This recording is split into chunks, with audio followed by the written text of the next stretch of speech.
this wasn't a dream. I heard the click of the door as it released its hold on the doorframe.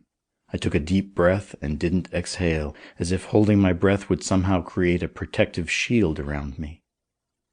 As I swung open the door, my gaze fell upon a standard living room, just as sterile as the bedroom, but adorned with more items and furniture. There was a couch covered in white cushions that faced a wall made up of some kind of black vinyl material. The other walls were all merely white, like the bedroom. There was a clear vase holding a bouquet of plastic flowers sitting on top of an otherwise barren writing desk in the corner. I approached it to inspect its contents. Each desk drawer produced the same disappointment: emptiness. There wasn't even a pen or a piece of paper anywhere. Just as I was about to admit that the chance of discovering the owner of this place was slim to none, I noticed a door I hadn't seen before off the far living room wall. I smiled with relief when I opened the door and saw the toilet. I hadn't realized how badly I had to urinate. As I felt my bladder drain, I thought about what I was going to do about the outside world that I would have to eventually face. Maybe I could check the apartment for mail. That would tell me whose place this was. The thought worried me, though. What if the person who lived here came home and found me in pajamas, standing in their living room, looking through their mail? I was scared to face whatever consequence might come from being the illusion of a burglar in someone's residence. How could I explain that I had just woken up here? I needed to make a decision, and fast. As I studied the topography of the room again, I didn't see anything that resembled mail or documents of any kind. The apartment contained less personalization than a standard hotel room. I noticed another door. Was that the front door? I had to get out of here. The urgency to leave before anyone came home overpowered any other rational thought of where I would go when I left. I opened the door hastily and froze. At first I didn't close the door behind me. I just couldn't. My hand was stuck to the knob and I stood in the doorframe.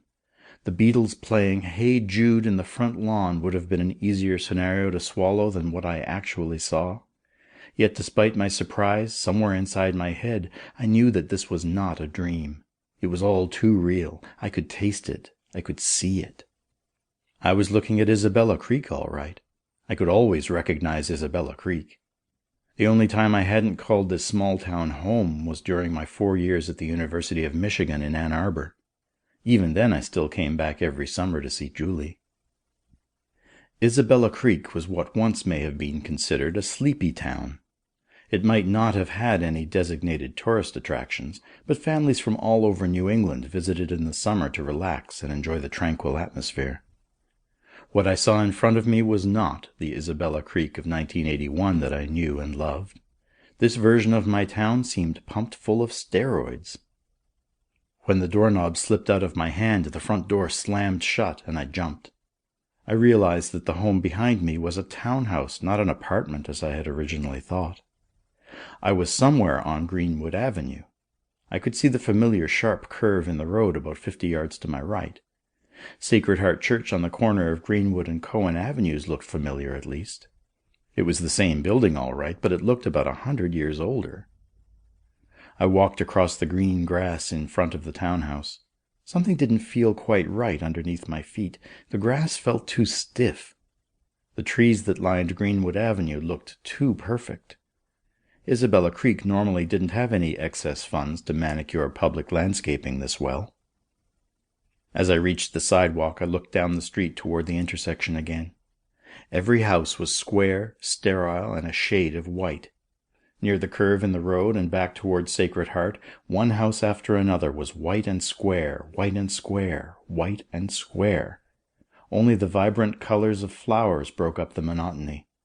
I wondered if the flowers were really that bright. Maybe they just appeared that way.